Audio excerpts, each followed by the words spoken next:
When I first booked my flight, I didn't know what to expect.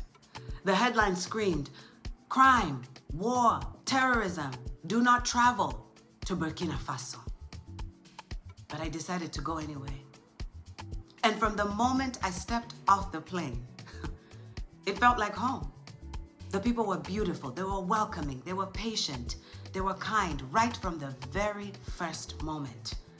That was my true introduction to a wonderful stay.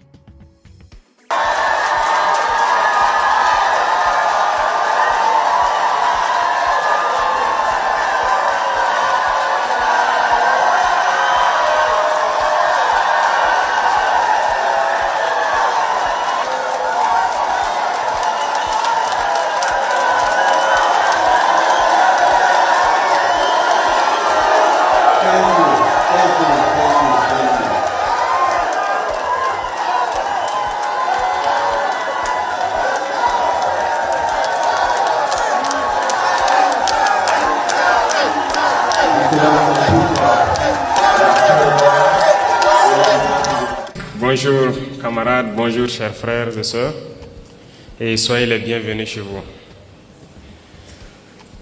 Je tenais ce matin à vous dire merci du fond du cœur. I didn't realize how historic this moment was until I turned on the TV one evening and saw us on Burkina Faso's national stations. Can you imagine? Articles online, reports everywhere. And that's when it hit me. This was history unfolding, and I was part of it. And the president mentioned that even he was watching to see what we were doing every single night on the evening news. So we are doing our part to bring development. We're bringing diaspora who are going to participate in building the Africa that we want, starting right here in Burkina Faso. At Azalai was so comfortable. The staff were gracious, attentive, kind. Every detail, from the hospitality to the food, reflected the heart of the country. I want to thank Dr. Arikana Chiombori Kwao, president of ADDI, a powerhouse of vision and strength. Dr. Arikana, I've told you before, I love you. You inspire me deeply. Thank you for your leadership, for ADDI leadership, and for bringing us together for this experience. When I first heard about this trip, I knew it was a calling. I knew it. And I'm grateful I listened to that voice and not the news and the media. Monsieur le Président, Ibrahim Traoré, merci beaucoup for welcoming us into your country and allowing us to become Burkinabé. Je suis Burkinabé. Je vous aime, Monsieur le Président. Merci pour la protection, votre temps et votre cœur. I'm trying, okay? President Traoré was with us for 1 hour. An hour. I was told he rarely even stays that long at any event because his safety is of topmost priority, and we know why. His message was powerful, his presence unforgettable. You just had to be there. It was electrifying. Everywhere we went, there was protection, there was security. Police escorted us to and from every single event we had, every single day. To the police officers and to the Burkinabe people who patiently waited while the roads were blocked to ensure our safety. Merci beaucoup. We also had the honor of visiting His Majesty Mogo Naba Baongo at the palace to meet the king, the chief of the Burkinabe people. He plays an important political role as neutral mediator, and we were introduced to him and the members of his royal court. Merci beaucoup, Your Majesty, for opening your doors, sharing your history, and introducing us to your kingdom and to your wisdom.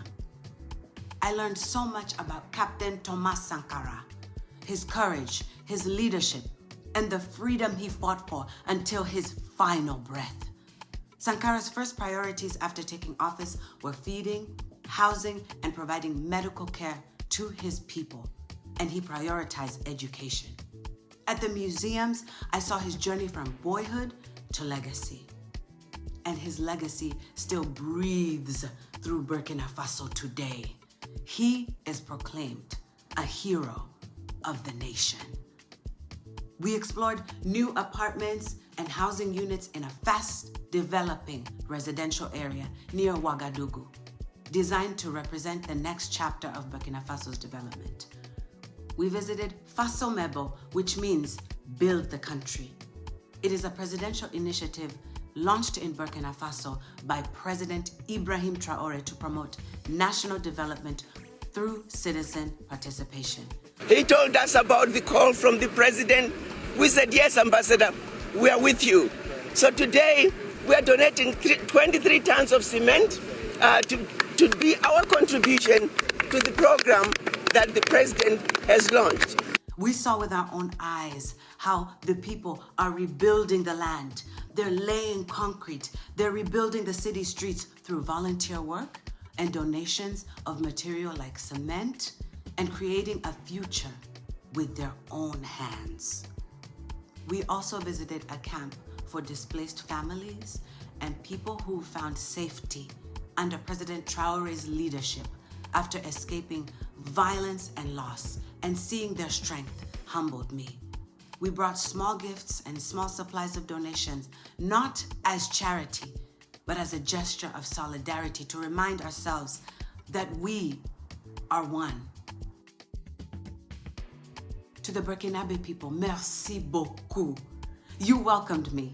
You danced with me. You laughed with me. You taught me your language, your culture, your history. You showed me kindness when I needed it most. And I will never forget that. I've been to many countries, but none have touched me like Burkina Faso has. And I truly felt the warmth of the people.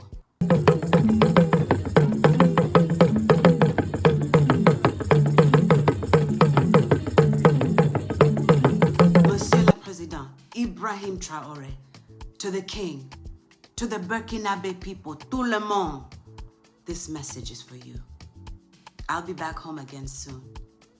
Merci, je t'aime beaucoup.